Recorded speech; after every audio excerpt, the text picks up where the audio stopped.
This man hasn't played a single professional tennis match in over 3 years. He just became a billionaire. And here's the part nobody talks about.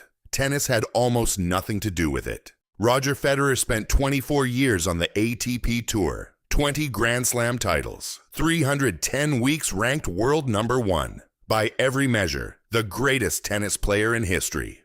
When he retired in September 2022, his career prize money totaled $130 million. Sounds like a lot, but that number tells you almost nothing about his real wealth, because by the time Federer walked off the court for the last time, he had already built something much bigger than a tennis career. Prize money, $130 million. Net worth, $1.1 billion.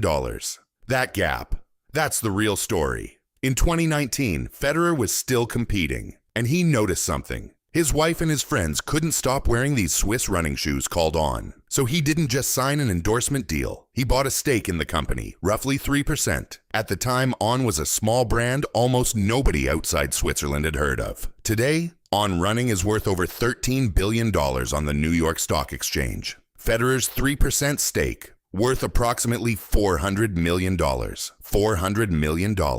From a shoe brand, not from tennis. His investment in one shoe company is worth more than everything he earned on the court across 24 years. But the On stake is only part of the picture. In 2018, Federer left Nike, a partnership that had lasted his entire career. The replacement deal? Uniqlo. 10 years, $300 million. $300 million to wear a clothing brand, not to play tennis, just to wear it. In public, at events, on the Wimbledon red carpet. He'd already had Rolex since 2006, a deal now worth an estimated $8 million a year. Mercedes-Benz since 2008. Over his career, Forbes estimates Federer earned approximately $1 billion from endorsements alone, before tax. $1 billion from partnerships.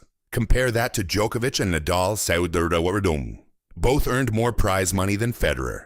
Djokovic won more Grand Slams, Nadal won more at Roland Garros, but neither of them is a billionaire. The scoreboard in tennis doesn't match the scoreboard in business. Here's what makes this remarkable. Federer didn't invent this playbook. Michael Jordan did. In the 1990s, Jordan built a Nike partnership that turned into equity, turned into a brand, turned into billions. Long after he stopped playing, Federer studied that model and then applied it with precision. Step 1. Become the most recognizable face in your sport. Step 2. Use that recognition not to collect checks, but to collect stakes, equity, ownership.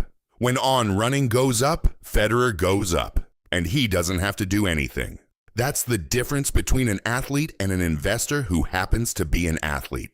Roger Federer retired from tennis 3 years ago. He is still getting richer, every single day. The question isn't how he became a billionaire. The question is, which athlete is quietly doing the same thing right now? And we don't know it yet. That's the money game. I'll see you in the next one.